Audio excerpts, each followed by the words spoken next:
Cyber ठगी का दौर है। साइबर ठगी का दौर है। रहिए सतर्क सावधान, जानकारी ही बचाव है।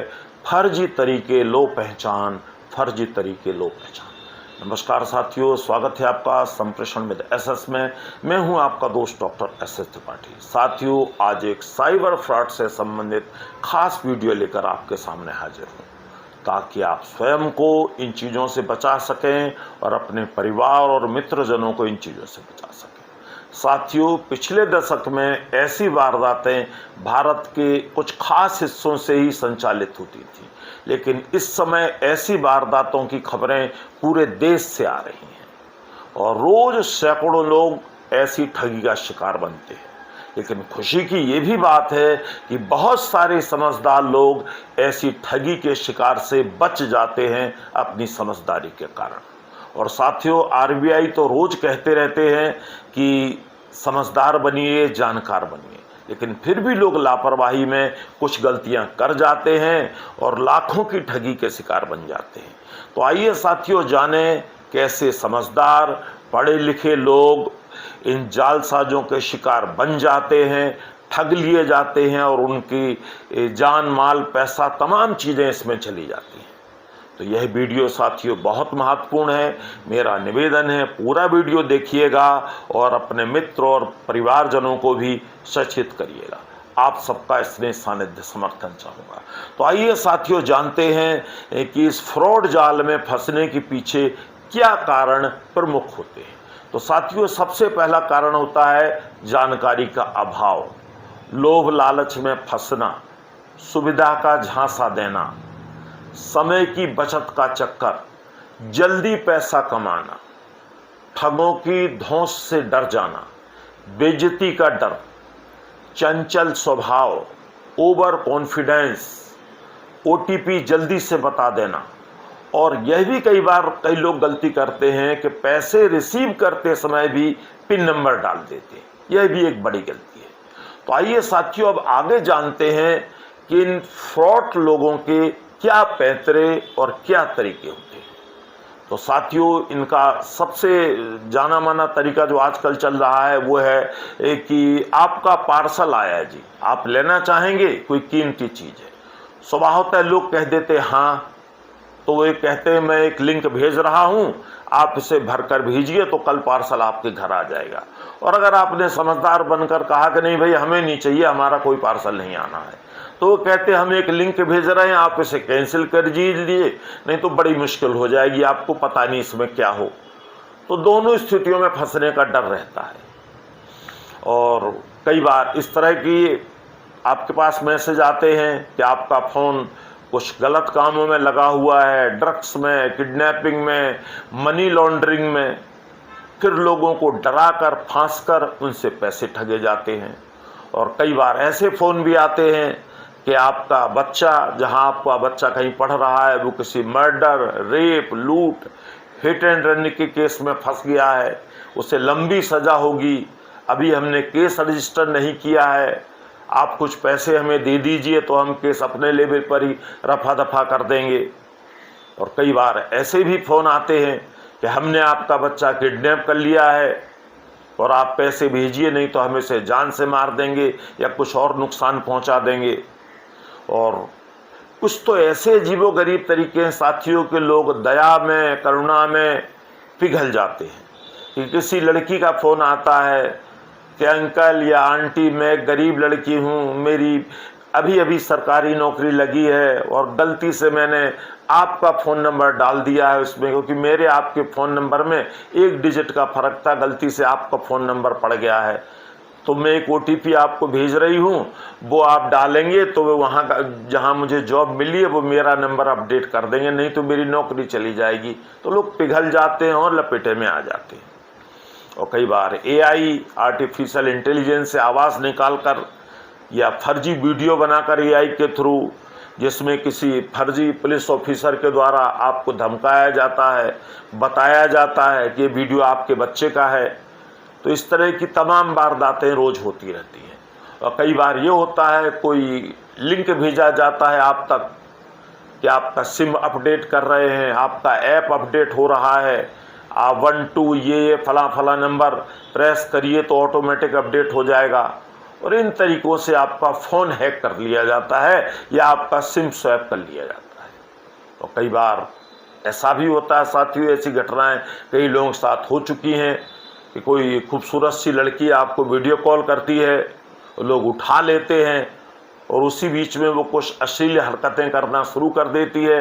आपका 1 डेढ़ मिनट का वीडियो बन जाता है और उसके बाद वही वीडियो आपको भेजकर डरा कर कि हम इसे पब्लिक कर देंगे, यूट्यूब पर डाल देंगे, पैसे ठगे जाते हैं।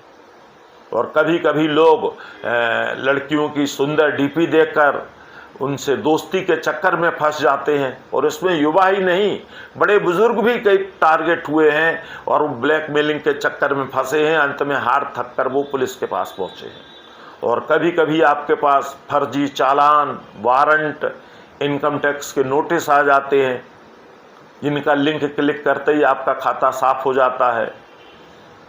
और कई घटनाएं ऐसी भी हुई हैं कि कोई लड़का या लड़की युवा आपके पास रोते हुए आएंगे कि मेरा फ़ोन चोरी हो गया है, ये फ़ोन नंबर आप मेरे घर मिला दीजिए ताकि मैं घर वालों को अपनी सूचना दे सकूं।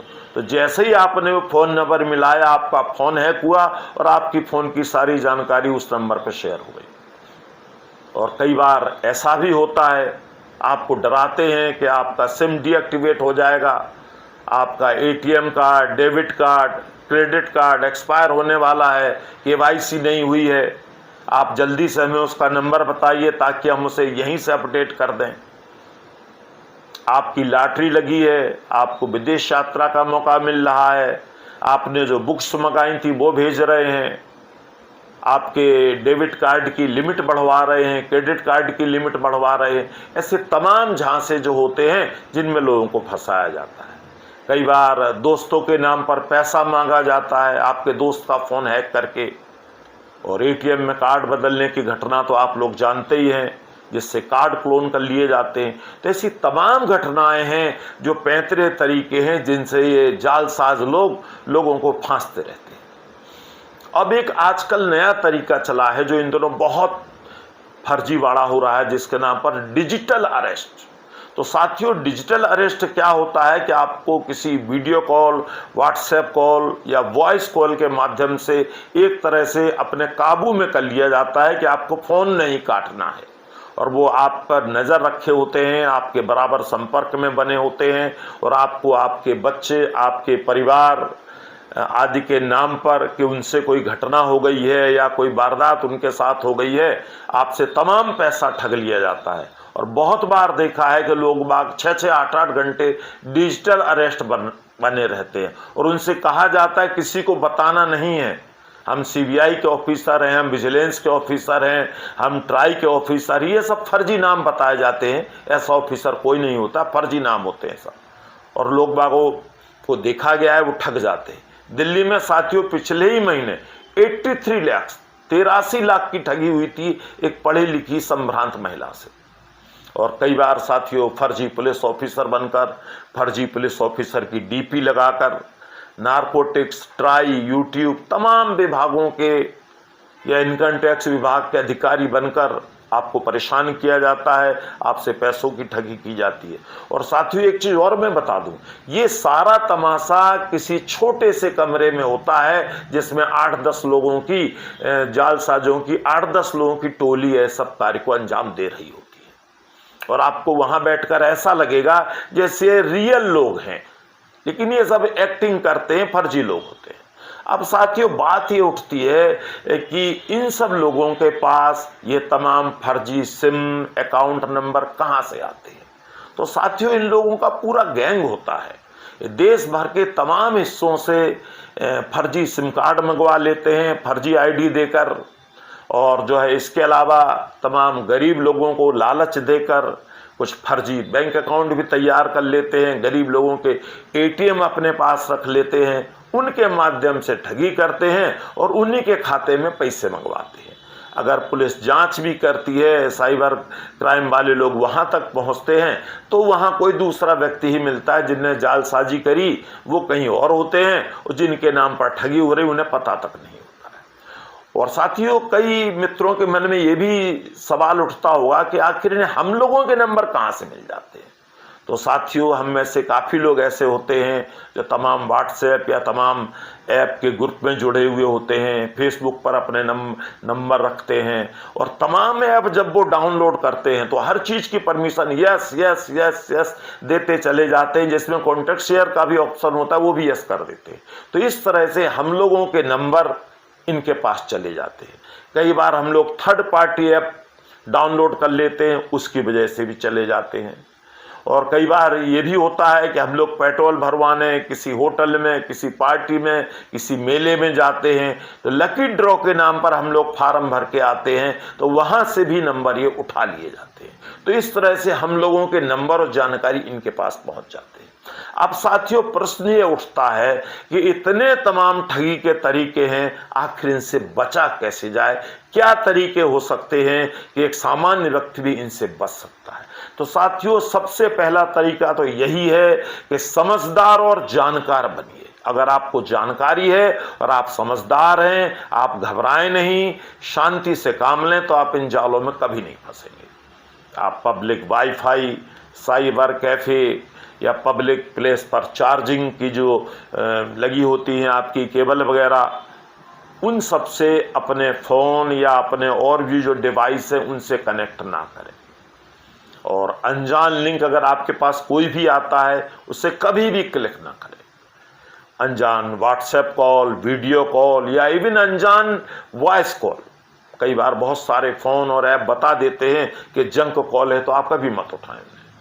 और घबराएं नहीं, जल्दबाजी ना करें, डरें नहीं। और एआई के फ्रॉड से बचने के लिए कई बार वो आपके परिवार के सदस्यों जैसी आवाज़ निकाल लेते हैं, तो उसके लिए बेहतर है आप अपने परिवारजन को एक सीक्रेट कोड बना के रखें आपस में कि अगर फ़ोन कोई आया तो इस कोड से हम पहचानें कि भाई कोड बताओ। और इसके बावजूद भी आपको जिसके नाम पर फ़ोन किया जा रहा है उसको अपनी तरफ से फ़ोन करके चेक कर लें कि बात सही है या गलत है। और फर्जी वर्दी, फर्जी डीपी, इन चीज़ों से आप कभी न डरें। ये तो जानबूझ के लगाई जाती हैं आपको डराने के लिए। उनका स्टाइल रौबदार होगा, हो सकता है दो चार गालियां भी दे दें आपको, तो आपको लगेगा हाँ भाई ये कोई बड़े ऑफिसर हैं। पासवर्ड कोई शेयर न करें आप, और अगर पासवर्ड बना रहे हैं तो बहुत स्ट्रॉन्ग पासवर्ड बनाएं। और FB, इंस्टा पर या और किसी ऐप पर अपने घर की तस्वीरें शेयर ना करें कि आप कहाँ जा रहे हैं, कहाँ आ रहे हैं, ये चीज़ें ना करें। और अगर आपका फ़ोन और फ़ोन का नेटवर्क अचानक से बंद हो जाता है, बिल्कुल डेड सा हो जाता है फ़ोन, तो बिल्कुल तुरंत आप अपने बैंक में और जो आपका नेटवर्क की जो कंपनी है वहाँ ज़रूर कांटेक्ट करें कि क्या बात हुई है। क्योंकि बहुत बार ऐसा देखा गया है कि फ़ोन हैक होने के बाद तुरंत ही कुछ देर बंद रहता है।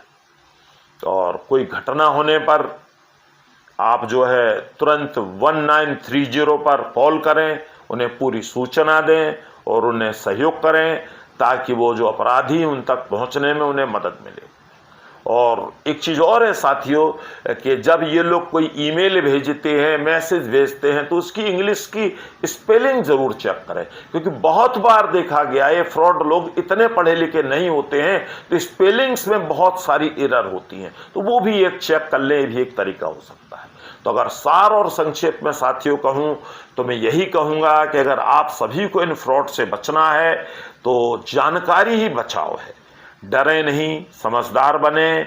याद रखें, कोई भी बैंक ऑफिसर, पुलिस ऑफिसर आपसे फ़ोन पर कोई जानकारी नहीं मांगता है, न ही फ़ोन पर कोई पैसे जैसी कोई बातें होती हैं। और आप अगर कोई असली ऑफिसर है, असली बैंक ऑफिसर होगा, तो वो आपको अपनी ब्रांच में कॉल करेंगे अगर आपसे संबंधित कोई जानकारी चाहिए या आपसे संबंधित कोई बात है।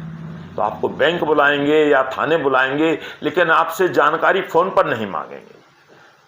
और ना ही आपको कोई बम्बई, कलकत्ता, चेन्नई यहाँ बुलाएगा, ऐसा कुछ नहीं। अगर ऐसी कोई बात है तो आप समझ जाइए कि फ्रॉड और फर्जी लोग हैं।